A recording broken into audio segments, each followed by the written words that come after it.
রাতের বেলা সত্যি কথা বলতে ঘুম হচ্ছে না। ভাবছি পিসির মেয়েটা আসলো, খেতে চাইলো। হঠাৎ পুকুর পাড় থেকে একটা শব্দ পাচ্ছি আমি। পুকুর পাড় থেকে একটা শব্দ হচ্ছে। অনেকক্ষণ ধরে খুব রিসেন্ট ঘটে যাওয়া একটি ডেলিভারি ভাইয়ের আজকে অভিজ্ঞতা তোমাদের সাথে শেয়ার করব। এমন একটা ঘটনা, যেই ঘটনাটা অলরেডি শুনলে পারে আমি তোমাদের বলতে পারি যে খাবার রাতের বেলা আমরা অনেকেই এখন লেট নাইট কিন্তু খাবার অর্ডার করি। একটু ভাবাবে। সবাইকে বলবো একটা করে লাইক কমেন্ট শেয়ার অবশ্যই করো। আর হ্যাঁ, যারা এখনো পর্যন্ত ভালোবেসে চ্যানেলটাকে সাবস্ক্রাইব করোনি করে নিও। Welcome back to my channel. তাহলে চলো আমরা আর কথা বলে সময় নষ্ট করবো না, সোজা ঘটনার দিকে যাব। আজকের ঘটনাটা যে ভাই আমাকে শেয়ার করে, সে কিন্তু নতুন সদ্য পড়াশোনা শেষ করে বাড়িতে বসে থাকা একটি বেকার ছেলে, যার জীবনে না আছে প্রেম, না আছে বন্ধু, আর না আছে কোনো বিলাসিতা। কারণ টাকাটা এমন একটা জিনিস যেটা না থাকলে বন্ধুও থাকবে না, গার্লফ্রেন্ডও থাকবে না, আর বিলাসিতা তো স্বপ্ন। ভাই বলে, দিদি আমার নাম ঋষি, আমার বাড়ি সোদপুরে। আমার সাথে একটা অদ্ভুত ঘটনা, যেটা আমি ভাবতেও পারিনি এরম কোনো ঘটনা আমার সাথে হবে। আমি খুব একটা ফেমাস একটা কোম্পানিতে ডেলিভারি বয়ের কাজ করি। তো সেখানে মোটামুটি রাত্রেবেলা 1টা 1:30 2টোর সময় কিন্তু খাবার ডেলিভারি করতে হয়, অর্ডার হয়। তো অনেক সময় হয় কি, রাতের বেলা যখন হয়তো খুব ঝড় হচ্ছে, বৃষ্টি হচ্ছে, সত্যি কথা বলতে আমরা বেসিক্যালি মনে মনে ঠাকুরকে ডাকি যে ভগবান, এই রাতে যেন কেউ ঘরে থেকে বসে আরামে কোনো অর্ডার না করে। মানে দেখো, যারা ডেলিভারি বয়, যারা খাবারটা ডেলিভারি করে আমাদের কাছে পৌঁছে দিচ্ছে, আমরা তো বাড়িতে বসে খাবারটা অর্ডার করছি, তারা এসে দিয়ে যাচ্ছে, আমরা বাড়িতে বসে আনন্দ করে খাচ্ছি।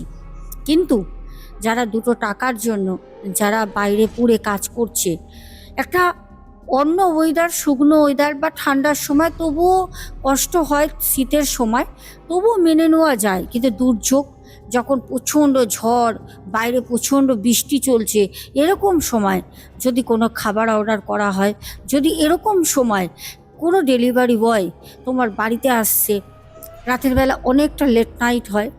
তো ঘটনাটা আমি তোমার ঋষির বলি, মানে ঘটনাটা আমি ঋষির কি ঘটে সেটা বলি এবার। ঋষি বলে, দিদিভাই আমি গ্র্যাজুয়েশনটা না কমপ্লিট করতে পারিনি। বাড়ির পরিস্থিতিটাই খুব খুব খারাপ ছিল। মা, সত্যি কথা বলতে, মানে যতদূর পড়াশোনা করেছি মায়ের চেষ্টা আর মায়ের মানে অবদান ছাড়া আমার জীবনে কিছু নেই। প্রতিটা মুহূর্তে আমার মনে হয় প্রত্যেকটা সন্তানেরই মায়ের একটা অবদান থাকে। বাবার তো চূড়ান্ত থাকে, তার থেকেও মায়ের একটা অবদান থাকে। ঋষি বলছে, দিদি বাড়িতে বসে থাকা, বাবা মা কিছু না বললেও মুখটা ভার করে রাখে। আমি বড় হয়েছি, বাড়িতে বসে বসে খাবো, কেমনও লাগে নিজের একটা আত্মসম্মান বোধ, যেখানে আমার খুব কাছের বন্ধুগুলোও কেউ কাপড়ের দোকানে, কেউ মিষ্টির দোকানে, কেউ কোনো কসমেটিক্সের দোকানে, কেউ আবার ডেলিভারি বয়ের কাজও করে। চারপাশের যখন বন্ধুগুলো কাজ করে, আমি তখন পুরো বেকার। আমার সত্যি বলছি খুব খুব খারাপ লাগে।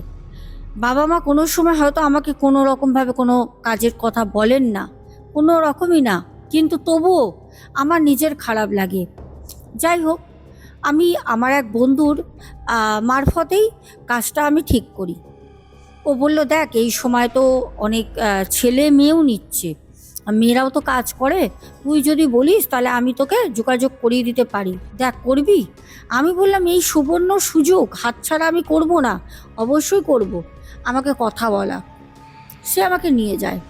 আমি কথা বললাম, বলল দেখো এখন তো সাইকেলেও করেও মানে ডেলিভারি করা যায়, কিন্তু রাতের বেলা যেহেতু অনেকেই রাতের বেলা না থাকতে চায় না, 10টা 11টা অবধি করে বা 9টার পর বাড়িতে চলে আসে। এবার যারা ধরো নতুন ঢুকছে, যাদের খুব চাপ রয়েছে, একদম নতুন নতুন কাজ করলে একটা এনার্জি তো হাই লেভেল থাকে, তো সেই জিনিসটা তারা ব্যবহার করে রাতের বেলা বিশেষ করে নতুন ছেলেগুলোকে রেখে দেয়, যারা রাতের বেলা ডেলিভারি করবে।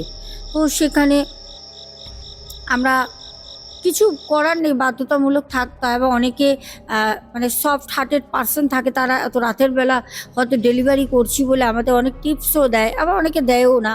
এরকম নানা রকম মিলিয়ে ওই একটা লোভে যে চলো রাতের বেলা কাজ করা যাবে। আর নতুন নতুন তখন আমি জয়েনিং করেছি, এরকমভাবে আমার কাজ চলছে। হঠাৎ করে একদিন শীতের সময়, আর ঘটনাটা ঘটে হচ্ছে 2024-এর একদম ওই মানে নভেম্বর ডিসেম্বরের মাঝামাঝিতে।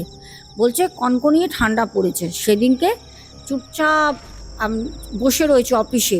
এবার রাতের বেলা আমরা সবাই মোটামুটি থাকি, বেশি যদিও না থাকে, 3-4 জন তো আমরা থাকি বয়। তো আমরা বসে বসে তখন ভাবছি যে এখন যেন এই রাতের বেলা ভগবান কোনো যেন ডেলিভারি না হয়, কোনো যেন ডেলিভারি না আসে। মানে ভগবানকে ডাকছি মনে মনে, কারণ বাইরে ওই বৃষ্টি, মানে ঠান্ডা তো এমনি রয়েছেই, তার মধ্যে টিপ টিপ টিপ টিপ করে বৃষ্টি পড়ছে। এই বৃষ্টিতে রেনকোট পরে, তার মধ্যে ওই ঠান্ডা, স্কুটি হোক বাইক হোক, বিশেষ করে 2 চাকা চালিয়ে ডেলিভারি করতে যাওয়াটা খুব খুব খুব কষ্টের কাজ। যারা করে তারাই জানে, হাত নাক মুখ যেন একদম ঠান্ডা বরফ হয়ে যায়, চালানোর মতো না। কিন্তু কিছু তো করার নেই, কিছু করার নেই। তো যাই হোক, বলতে বলতে এরকম প্রত্যেক দিনই আমরা 3-4 জন থাকি। আর 3-4 জন প্রত্যেক দিনই আমরা কিন্তু বলি, এ ভগবান আজকে যেন রাতে কোনো ডেলিভারি না আসে। তো সব সময় কি আর ঠাকুর শোনে? একদিন আধদিন তো চলেই আসে। যখন ডেলিভারি আসলো তখন সবাই সবার দিকে তাকাচ্ছে যে কে যাবে খাবারটা নিয়ে। সবাই সবার দিকে দেখছে। তা হঠাৎ করে ওখান থেকে আমাকে বলল যে এই তুমি যাও, তুমি নতুন, তুমি যাও রাতের বেলা এখন ডেলিভারিটা করে দিয়ে আসো, দেরি কিন্তু করবে না, এখন তো রাস্তা ফাঁকা, চলে যাও। লোকেশন দিল, আমি গাড়ি নিয়ে বেরোলাম। রাতের বেলা আমি নিয়ে খাবার যাচ্ছি। সেদিন অর্ডার হয়েছিল বিরিয়ানি, মটন বিরিয়ানি ছিল, একটা স্পেশাল ছিল, একটা এমনি নর্মাল ছিল, মটন দুটোই মটন বিরিয়ানি নিয়ে আমি যাচ্ছি। রাত আনুমানিক তখন 12টা 45 এরকম সময়টা হবে। আমি যাচ্ছি, রাস্তা পুরো ফাঁকা, এক তো বৃষ্টি পড়ছে, দ্বিতীয়ত হচ্ছে ঠান্ডার প্রকট ঠান্ডা। আমি একা আমার মতো যাচ্ছি, যেন শীতে সারা শরীর আমার ওখানেই জমিয়ে দিচ্ছে। মনে হচ্ছে না যে আমি মানে গাড়িটা নিয়ে গন্তব্যস্থলে যাই খাবারটা ডেলিভারি করতে, কিন্তু আমি জানি আমার জন্য হয়তো কেউ বসে রয়েছে, আমি হয়তো খাবারটা নিয়ে গেলে তারা হয়তো রাতে খাবে। হ্যাঁ, তো যাই হোক, গেলাম। যেতে যে লোকেশান দিয়েছে, আমি সত্যি কথা বলতে সেই লোকেশান ওই রাতের বেলা খুঁজে পাচ্ছি না।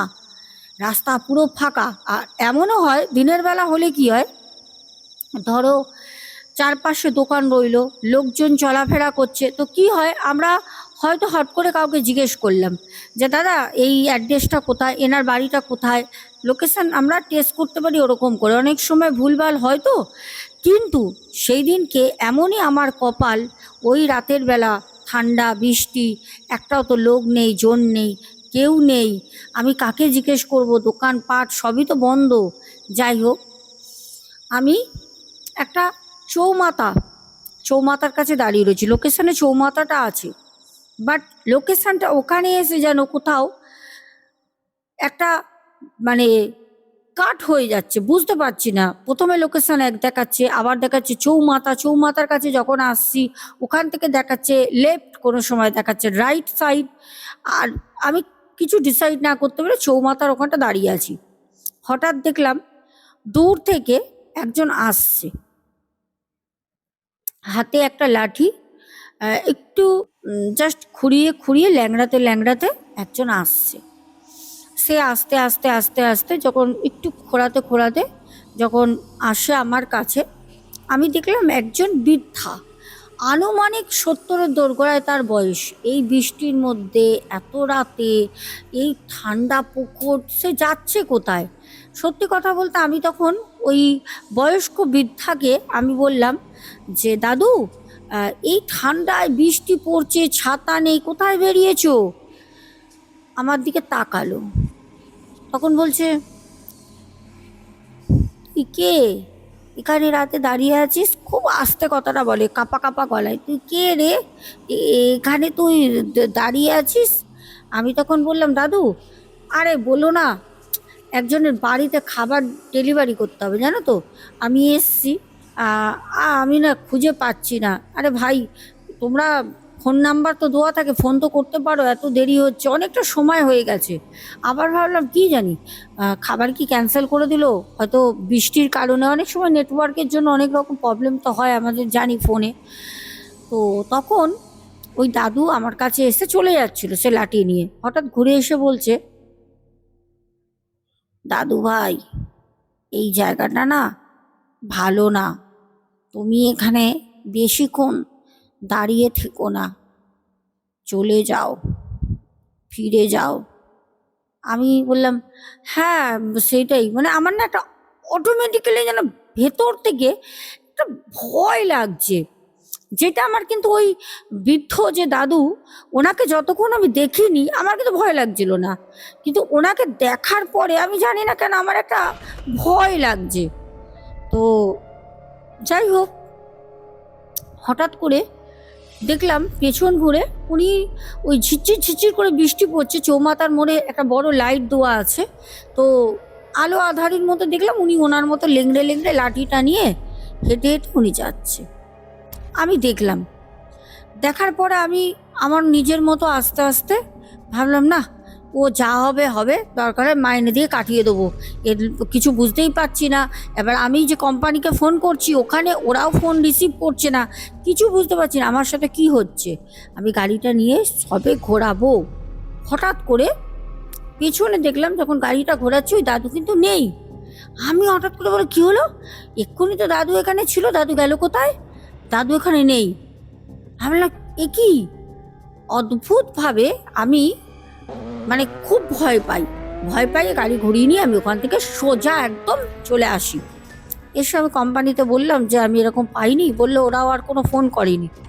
হ্যাঁ, আর মানে কি বলবো, অনেকে তো খাবার তো মানে পেমেন্ট করে তো অর্ডার করে না, তুমি নিয়ে আসলে তখন অনেকে পেমেন্ট করে, তো ওইটা পেমেন্ট রাতের বেলা করিনি, তো লস হলো কোম্পানির, আমারও অনেকটা পরিশ্রম হলো ওই ঠান্ডার মধ্যে বৃষ্টির মধ্যে। তো আমাদের অনেক সময় হতো কি, আমাদের কোম্পানির যিনি ম্যানেজার ছিলেন উনি অনেক খাবার দাবার ওরকম ক্যান্সেল হয়ে গেলে হয়তো কিছুটা ছাড় দিয়ে অনেক সময় সেল করে দিত, অনেক সময় আমাদেরকে বলতো তোরা খেয়ে নে, বাড়ি নিয়ে চলে যা, খুব ভালো, এদিকে খুব ভালো, একটা বড় রেপুটেড কোম্পানি তো।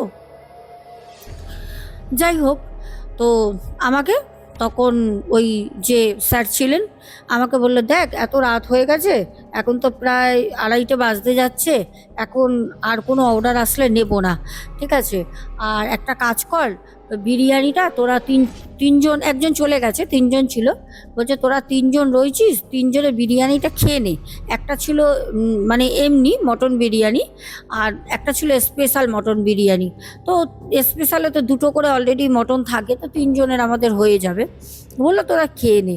তা আমি তখন বললাম যে, দাদা, আমি টাকাটা কাটিয়ে দেবো, কোনো অসুবিধা নেই, হ্যাঁ, আমার জন্য হয়তো। বলছে, আরে পাগলা, হ্যাঁ ওরা তো আর ফোনও করেনি, আরে বদমাইশি করে কেউ করেছিল, হ্যাঁ যদি টাকা দেওয়া থাকতো তাহলে একটা আলাদা ব্যাপার হতো, ওরা তো টাকা দিয়ে বুক করেনি, ও কোনো ব্যাপার না, যা খেয়ে নে।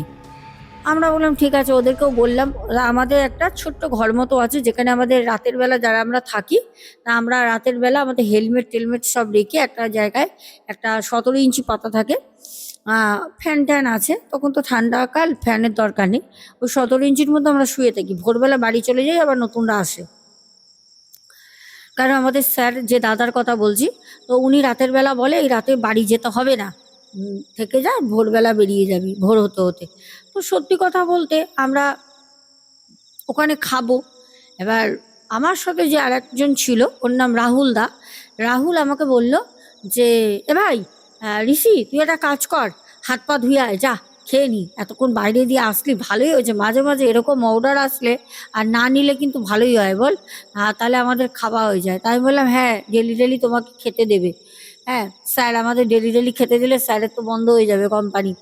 এই কথা বলতে বলতে, উমা, বিরিয়ানিটা যখন আমি রাহুলদাকে বলেছি নিয়ে আসো, রাহুলদা যখন ব্যাগ থেকে বের করেছে, যে ডেলিভারি অ্যাপের যে ব্যাগগুলো থাকে হোম ডেলিভারির, বলছে, রাহুলদা বলছে, এই ঋষি, কি রে এরকম নড়ছে কেন, আর এত হালকা কেন? মানে অদ্ভুতভাবে খুললাম, খুলে দেখলাম অ্যাকচুয়ালি ওর মধ্যে শুধু মাংসর হাড় রয়েছে, অল্প একটু চাল পড়ে। না আমার ওখান থেকে কেউ খাবার বের করেছে, না কোনো রকম কোনো ভুল তো হতেই পারে না। তাহলে বিরিয়ানির মাংস আর বিরিয়ানি কোথায় গেল? আলু পর্যন্ত নেই। খুব অদ্ভুত, খুব অদ্ভুত। কিন্তু রাহুল দা, আমি, আমাদের ম্যানেজার, সাথে আর একটা প্রণব বলে ছেলে ছিল, ও নতুন আমারই মতো কাজ করছিল, আমরা চারজনে হতবাক, পুরো হতবাক যে মাংস রয়েছে, মানে সরি মাংস নেই, মাংসর হাড় রয়েছে আর অল্প একটু চাল পড়ে আছে, আলুও নেই। তাহলে ওরকম আমি নিয়ে গেছি, ওরকম আমি নিয়ে এসেছি, তাহলে খাবারটা খেলোটা কি? আমরা ওই নিয়ে তখন বসে আমরা মানে ওই চারজনে আলোচনা, মানে আমাদের মাথা খারাপ হয়ে গেছে অলরেডি। আমরা বুঝতে পারছি না আমরা কি করব, আমাদের সাথে হচ্ছেটা কি, এরকম তো হওয়ারই না। যাই হোক, একটা সময় গিয়ে সব ওই যে ম্যানেজার দাদা ছিল বললো যা যা হয়েছে হয়েছে। আর রাতের বেলা করে আমরা 12টার পর আর কোনো, মানে 12টা অবধি যা আসবে অর্ডার সেটা কনফার্ম হবে, তারপরে কোনো অর্ডার নেব না। 12টার পরে আর কোনো অর্ডার নেওয়া হয় না এখনো পর্যন্ত। আর ভাই ঋষি বলে দিদি আর একটা আমি ঘটনা বলি, এটা আমার না, এটা আমার সাথে কাজ করে এক ভাইয়ের কথা বলছি। ভাইটা যদিও এখন আর ছেড়ে দিয়েছে, কাজ করে না, বিয়ে করেছে, ও অন্য কাজ করছে। বলছে এই ঘটনাটার পর এরকম অনেক সময় আমরা রাতের বেলা অনেক মানে বসে থাকতাম হয়তো, বা দুপুরবেলা গল্প করছি, এরকম আমরা অনেক কথা আমাদের কানে আসে। বলছে এরকম হয়েছে যে বাড়ি ফিরছে রাতের বেলা, বাড়ি ফিরছে ডেলিভারি করে, তখন তো ওই 10টার মতো বন্ধ হয়ে যেত, যখন ওই ভাইটার কথা বলছে, আর একজন এখন করে না সে, তখন ওই সারা রাত ওই ডেলিভারি এইসব ছিল না। ওই 10টা বাজলে 10টার মধ্যে অর্ডার কনফার্ম না হলে 10টা 1 হয়ে গেল মানে সব বন্ধ। বলছে খাবার অর্ডার দিয়ে বলল যে দেখো তুমি খাবারটা ভাই অর্ডার দিয়ে দেবে, ম্যানেজার বলল, দিয়ে তুমি বাড়ি চলে যাবে, কালকে হিসাব হবে। আর সব তো থাকেই অ্যাপে, কোনো অসুবিধা নেই, ফোনের মাধ্যমে তো সব কিছু হয়। তো আমি খাবারটা দিলাম এক জায়গায়, আমাদের যেখানে বাড়ি, ওর বাড়ি হচ্ছে আগরপাড়া, মানে আমাদের উত্তর 24 পরগনা, ওই আগরপাড়ায় বাড়ি, বিটি রোডের ওপরে। বলছে আমি খাবারটা দিই আগরপাড়ায়, দিয়ে আমি আমার বাড়ি চলে আসি। ওই খাবার ডেলিভারি করেছি ওখান থেকে 7-8 মিনিট আমার বাড়ি, বাইকে ডিস্টেন্স। বাড়ি আসি, বাড়িতে আসার পর হঠাৎ শুয়ে রয়েছি, ম্যানেজার আমাকে ফোন করে বলল, ওর নাম করে, সেই ভাইটার নাম এখানে আমি নিচ্ছি না, না করেছে তাই, বলছে কিরে তুই খাবার ডেলিভারি করিসনি? বলছে হ্যাঁ, আমি তো ডেলিভারি করলে দেখো তোমার ফোনে, যেই ফোন থেকে তুমি ডেলিভারিটা করছো সেই ফোনে একটা মেসেজ দিয়ে দেয়, মানে তোমার ডেলিভারিটা কমপ্লিট হয়ে গেছে। তো বলছে হ্যাঁ, আমি তো ডেলিভারি করে দিয়েছি, মেসেজও পাঠিয়ে দিয়েছি। বলছে তারা ফোন করে বলছে যে খাবার নাকি আসেনি। এবার অনেকে না এরকম মানুষ আছে যারা এগুলো গন্ডগোল করে, হ্যাঁ, নিয়ে অনেকে বলে এরকম খাবার আসেনি বা কিছু, অনেক মানে খাবার এই ছিল ওটা ছিল না, এটা খেয়ে নিয়েছে, এরকম প্রচুর কেস আসে। আবার অনেকে এরকম খাবার কিন্তু এরকমও হয়েছে সত্যি সত্যি ডেলিভারি করতে গিয়ে খাবার খেয়েও নিয়েছে, এরকমও হয়েছে। যাই হোক, বলছে আমাকে ম্যানেজার বলল, তো মা তখন বলছে যে কিরে তুই ডেলিভারি করেছিস, তাহলে পরে তোকে বলছে কেন? আমি বললাম কি জানি, ও কোনো ভুল হয়েছে, এরকম ভুল হয়, হামেশাই হয়, ঠিক আছে কালকে আমি অফিস থেকে ডেকে নেবো। পরের দিন অফিসে গেছি, আমাকে বললো কিরে খাবারটা তো ডেলিভারি যারা যারা মানে কনফার্ম করেছিল, অর্ডার দিয়েছিল, তারা পায়নি। আমি বললাম স্যার এই দেখুন ফোনে আপনি দেখুন, আমি খাবার অর্ডার করেছি, এখানে তো একটা কনফার্ম থাকে। তো বলল তার মানে এটা ফাজলামি করেছে। ম্যানেজার বুঝতে পারলো ফাজলামি করে বলছে। যাই হোক, এরকম হামেশাই হতো। সেই ভাই বলছে যে আমার যখন মানে মাসির মেয়ে আসে, বোন, তো বোন আমাকে বলল যে দাদা তুই তো অনলাইনে কাজ করিস, আমি কোনোদিন বিরিয়ানি খাইনি। অ্যাকচুয়ালি ও থাকে বাইরে, এবার ওখানেও বিরিয়ানি পাওয়া যায়, বাট কলকাতা স্টাইলে বিরিয়ানি ওখানে পাওয়া যায় না। বলছে আমি তো বিরিয়ানি অনেক দিন খাইনি, তুই যখন আসবি রাতের বেলা একটা বিরিয়ানি আনবি। বলছে ঠিক আছে। তো মা বলেছে আসবি যখন বিরিয়ানি আনবি, আর কালকের জন্য কিছু মিষ্টি আনবি, কিছু হয়তো পুজো টুজো ছিল, অতটা মনে নেই।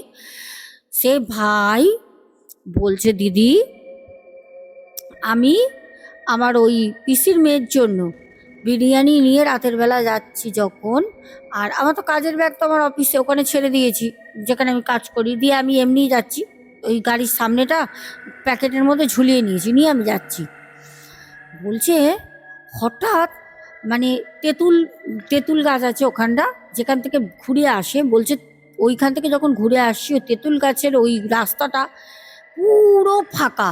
মানে জানি না কেন ওখান থেকে যদি কেউ সন্ধ্যাবেলাও যায় না, মানে ওইখান থেকে গা একটা ছমছম ছমছম করে, মানে গেলে পারে জোড়া যায়, দুজন তিনজন ছাড়া কেউ যায় না, একা ওই রাস্তায় কেউ চলাফেরা করে না।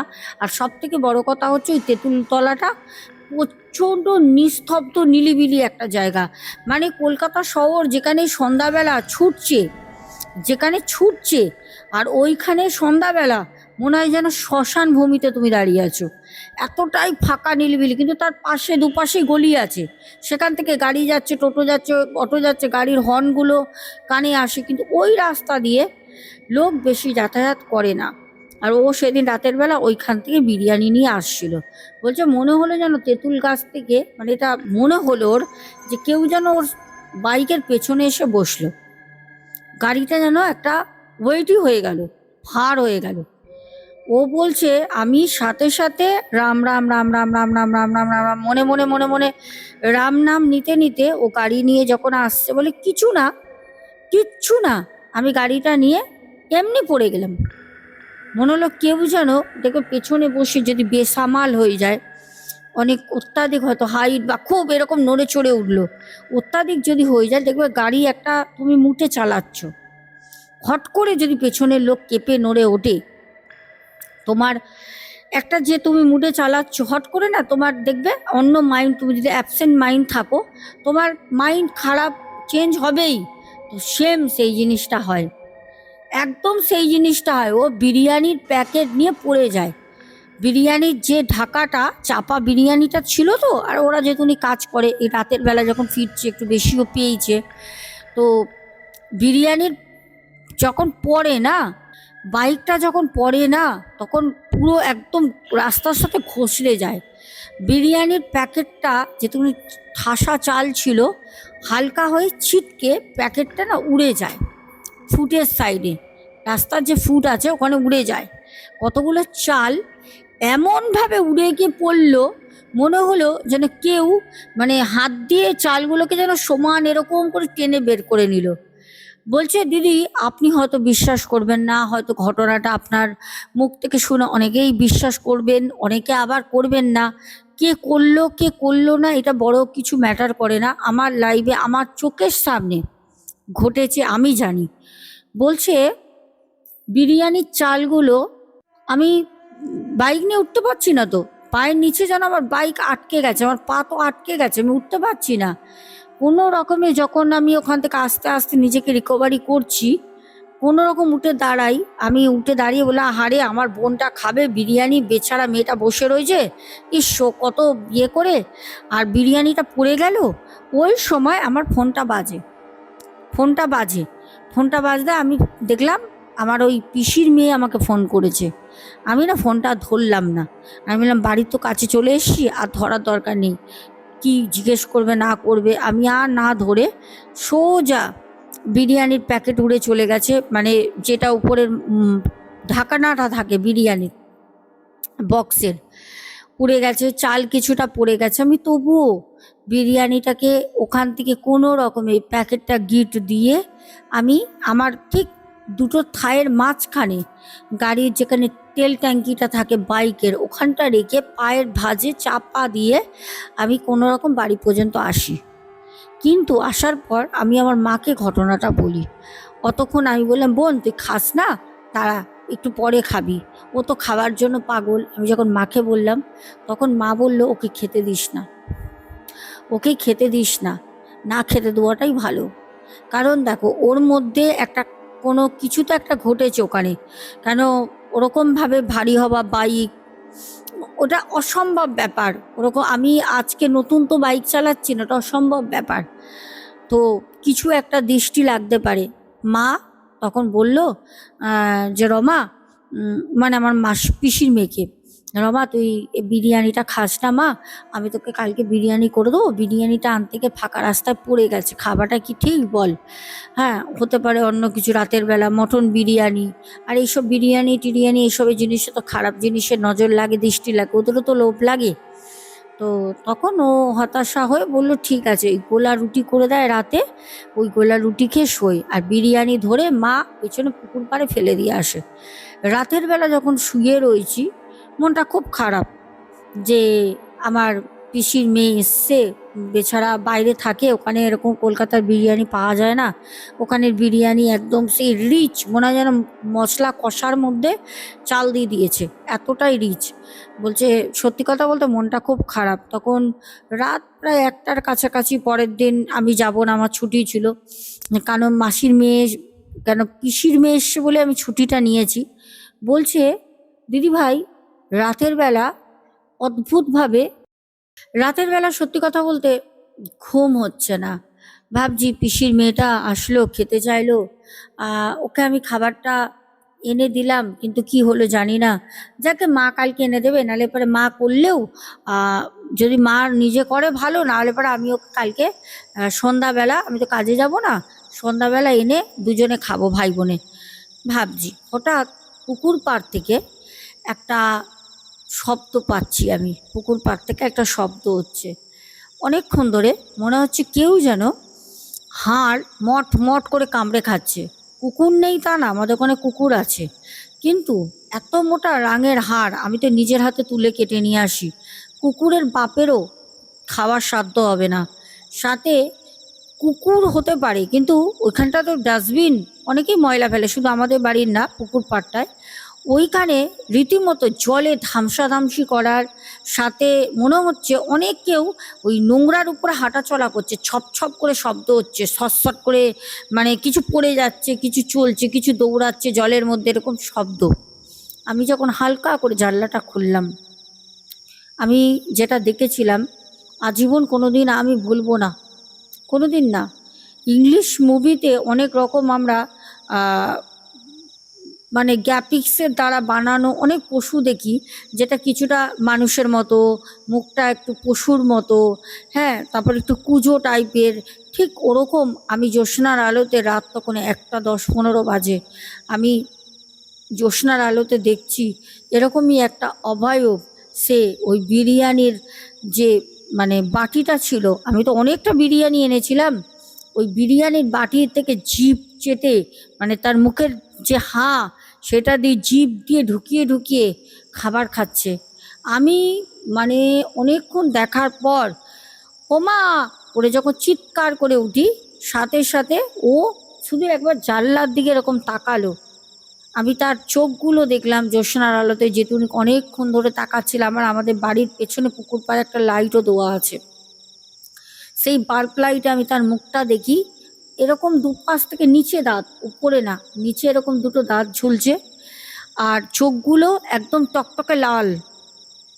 আমি পরিষ্কার তার মুখটা দেখি। সে সেই যে আমাদের পাশে পুকুর, ওই পুকুরের মধ্যে সে ঝাঁপ দিয়ে পড়লো। তারপর জানি না সে পুকুর দিয়ে উঠে কোথাও গেল, না পুকুরের জলের ভিতরেই থাকে, কি আমি কিচ্ছু জানি না, আমি জ্ঞান হারাই। আমি আজ পর্যন্ত ওই পুকুরের দিকে দিনের বেলাও তাকাই না। মাকে বলেছি যাবে না, বাবাকে বলেছি যাবে না, কেউ আসলে বলে দিই পুকুর পাড়ের দিকে তোরা যাবি না। আর যত তাড়াতাড়ি সম্ভব আমি চেষ্টা করছি যে ওখান থেকে ওই বাড়ি আমরা বিক্রি করে অন্যদিকে চলে যাব, কারণ আমাদের ওই জায়গাটা পুরো খারাপ হয়ে গেছে, পুরো খারাপ। অনেকেই বলে রাতের বেলা নাকি তাদের বাড়ির পেছনে অনেকে আছে না, রাতের বেলা খাবার পর দেবে, এঁটো কাটা বাইরে ফেলে দেয়, এঁটো কাটা যখন বাইরে ফেলে বলে রাতের বেলা নাকি ওরকম পায়ে মানে হেঁটে হেঁটে চলার শব্দ, ওরকম শব্দ পায়। এগুলো তো আর এমনি হয় না, এগুলো এমনি হয় না। এই ছিল আমাদের ঘটনা। আজকের ঘটনাটা কেমন লাগলো অবশ্যই বলো।